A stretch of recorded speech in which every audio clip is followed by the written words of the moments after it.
우리나라에서 뇌물 혐의로 법정에 서야 할 사람이 태평양을 건너가서 미국에서 외교를 훈계하고 있다면 우리는 자랑스러워해야 할까요? 미국 LA 태평양 세기 연구소가 주최한 만찬 행사장에 문재인이 나타났어요. 그 시각 서울에서는 그의 재판이 진행 중이었습니다. 전주지검이 2025년 4월 문재인을 특정범죄 가중처벌법상 뇌물수수 혐의로 기소했거든요. 사위가 이상직 전 의원이 실소유한 태국항공사 하이스타젯의 임원으로 채용돼 받은 급여와 주거비 2억여 원이 문재인에 대한 뇌물이라는 게 검찰의 판단이었어요. 법정에 서야 할 피고인 신분의 사람이 미국 땅에서 마이크를 잡고 이란 문제에 대해 강연을 했습니다. 그 자체가 이미 보통 일이 아니에요. 그 자리에서 문재인이 한 말을 들어봐야 해요. 이란을 향한 미국의 군사행동을 겨냥해서 무력은 무고한 생명을 앗아가고 보복의 악순환만 만든다고 했습니다. 외교와 대화만이 진짜 해법이라고요. 언뜻 들으면 평화를 사랑하는 원칙처럼 들려요. 그런데 이 발언을 한 사람이 누구인지,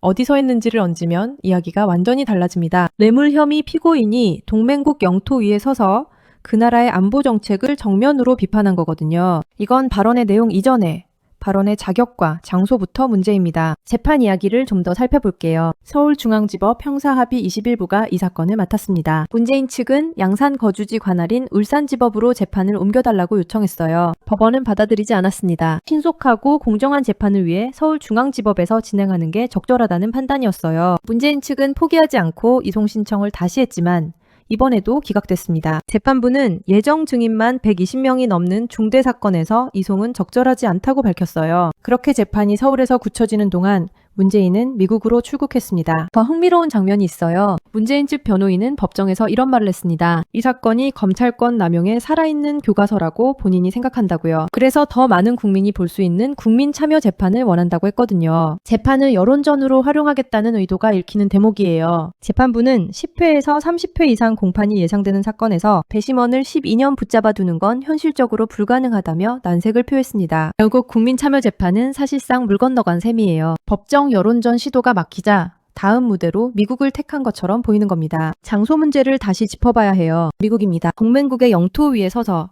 그 나라의 군사행동을 공개 비판한 거거든요. 외교에는 불문율이 있어요. 아무리 의견이 다르더라도 동맹국 땅에서 그 나라 정책을 정면으로 깎아내리는 건 선을 넘은 행동입니다. 미국 전직 대통령이 한국을 방문해서 우리 국방 정책을 공개 비판했다면 어땠을까요? 그 상황을 상상해보면 문재인의 발언이 미국 측에 어떻게 들렸을지도 감이 옵니다. 외교는 내용만큼이나 형식과 장소가 메시지의 일부예요. 그 기본을 무시한 채 나온 발언이었습니다. 그렇다면 발언 내용 자체는 어떨까요? 이란이라는 나라를 제대로 알고 나서 얘기해야 합니다. 이란은 수십 년째 핵 개발을 멈추지 않아온 나라예요. 국제원자력기구 사찰을 방해하고 협정을 맺고 나서도 뒤에서 우라늄 농축을 이어온 전력이 있습니다. 하마스와 헤즈볼라 같은 무장단체를 자금과 무기로 지원해온 나라이기도 해요. 자국 내에서는 히잡 시위에 나선 여성들을 총으로 진압하고 반정부 인사를 감옥에 가두는 독재 정권이거든요. 이런 나라를 향해 대화와 외교가 답이라고 말하는 건 현실과 상당히 거리가 있는 소리입니다. 역사가 이미 비슷한 답을 내린 적이 있어요. 1938년 유럽 이야기입니다. 히틀러가 조금씩 영토를 삼켜가는 동안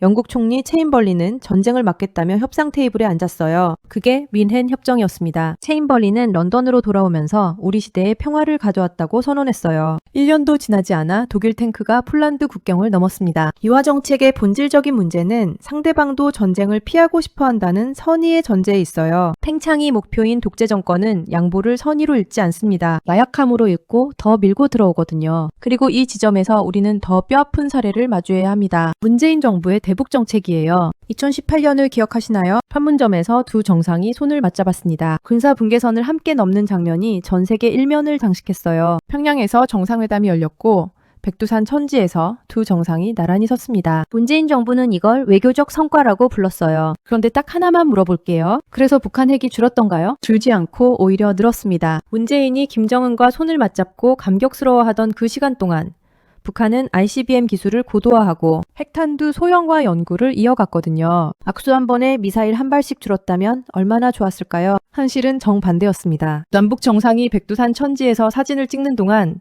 북한 핵 능력은 그 어느 때보다 빠르게 강해졌어요. 기획화 협상은 결렬됐습니다. 북한은 더 강한 핵보유국으로 자리를 굳혔어요. 그 많은 악수와 회담과 선언이 핵 한 발을 줄이지 못했거든요. 문재인이 그토록 믿었던 대화의 힘이 정작 본인 임기 안에서 완전히 실패로 끝난 겁니다. 그 실패를 경험한 사람이 이번엔 이란 문제도 대화로 풀어야 한다고 미국에서 훈계한 거예요. 이 패턴이 이란에서 그대로 반복됐어요. 2015년 오바마 행정부 시절 이란 핵합의 JCPOA가 체결됐습니다. 국제사회가 제재를 완화해주는 대신 이란이 핵 활동을 제한하기로 한 협정이에요. 내교의 승리라고 불렸습니다. 그런데 협정이 살아있는 동안에도 이란은 우라늄 농축 농도를 올리고 원심 분리 기술을 늘렸어요. 사찰 접근을 제한하면서 핵 능력을 계속 발전시켰습니다. 협정이 이란의 핵 개발을 막은 게 아니라 속도를 조절하는 방패막이 역할을 했을 뿐이라는 평가가 나오는 이유가 여기 있어요. 대화하는 척 시간을 벌고 그 사이에 핵 능력을 키우는 방식이 북한과 이란이 공유하는 전략입니다. 협상 테이블은 저들에게 국제 제재를 완화하고 외교적 인정을 받아내는 수단이에요. 대화가 목적이 아니라 도구인 정권에게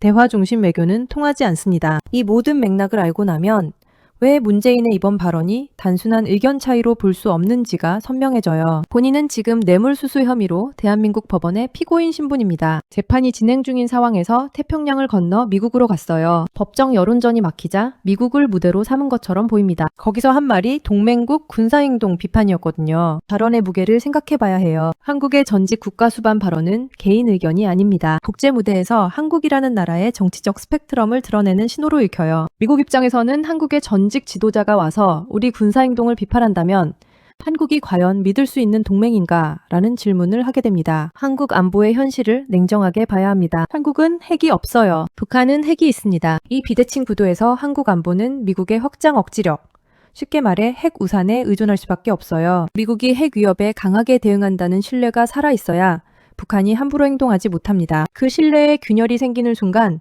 한반도 안보 방정식 전체가 흔들려요. 문재인의 발언은 바로 그 신뢰에 균열을 내는 행동이었습니다. 북한은 이 장면을 어떻게 읽었을까요? 한미동맹에 갈등이 있다는 신호로 읽었을 거예요. 이란과 연대하는 세력들은 이 발언을 어디에 쓸까요? 전직 한국 대통령도 미국 행동이 잘못됐다고 했다는 선전자료로 활용할 겁니다. 발언 하나가 의도와 전혀 다른 방향으로 작동하는 게 국제정치의 냉혹한 현실이에요. 더 근본적인 질문을 해봐야 해요. 왜 문재인은 굳이 그 자리에 갔을까요? 법정 여론전이 막힌 상황에서 해외 무대를 통해 자신의 존재감을 드러내고 지지 세력에게 메시지를 보내려 했다는 해석이 자연스럽습니다. 피고인 신분이면서도 여전히 국제 무대에 등장해 발언하는 장면 자체가 정치적 퍼포먼스예요. 그 퍼포먼스의 대가를 치르는 건 대한민국의 외교 신뢰도와 한미동맹의 견고함입니다. 뇌물 혐의를 받는 피고인에게는 해야 할 일이 있어요. 법정에 나와서 자신의 혐의에 대해 성실히 소명하는 겁니다. 검찰권 남용이라고 주장하고 싶다면 법정에서 하면 돼요. 무고하다고 주장하고 싶다면 증거로 반박하면 됩니다. 그게 법치주의가 작동하는 방식이에요. 재판을 피해 해외로 나가서 동맹국 정책을 비판하는 건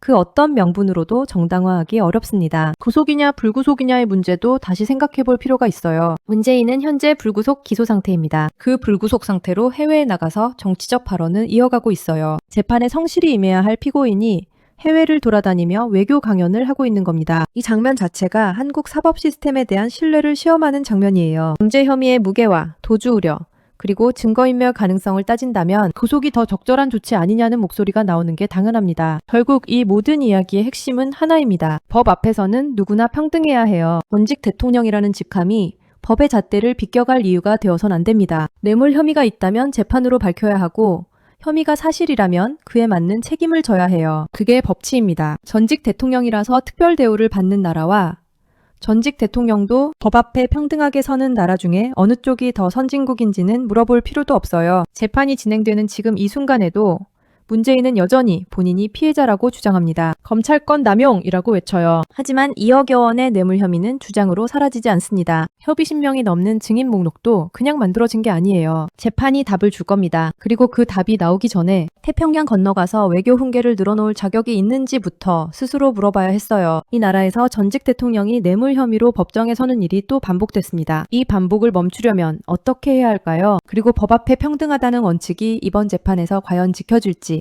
우리가 끝까지 지켜봐야 하지 않을까요? 여러분의 생각을 댓글로 남겨주세요. 이 영상은 법치주의와 외교적 책임이라는 두 가지 가치가 한 사람에게서 어떻게 충돌하는지를 다루고 있어요. 여러분의 댓글 하나가 이 나라의 법 감정이 어디를 향하고 있는지를 보여주는 실제 목소리가 됩니다. 뇌물 혐의 피고인으로 법정에 서야 했던 문재인이 미국 LA에서 남긴 발언은 결국 대한민국이 전직 지도자에게 어느 수준의 책임을 요구하는 나라인가 라는 질문을 우리 앞에 던져놓고 있습니다. 이런 이야기를 계속 다루고 싶다면 구독 버튼 눌러주세요. 알고리즘이 이 채널을 외면할수록 구독자 한 명 한 명이 이 채널의 숨통이 됩니다. 좋아요 하나가 이 영상을 더 많은 사람에게 닿게 해줘요. 우리가 불편해도 말해야 하는 이야기들 계속 함께 해주세요.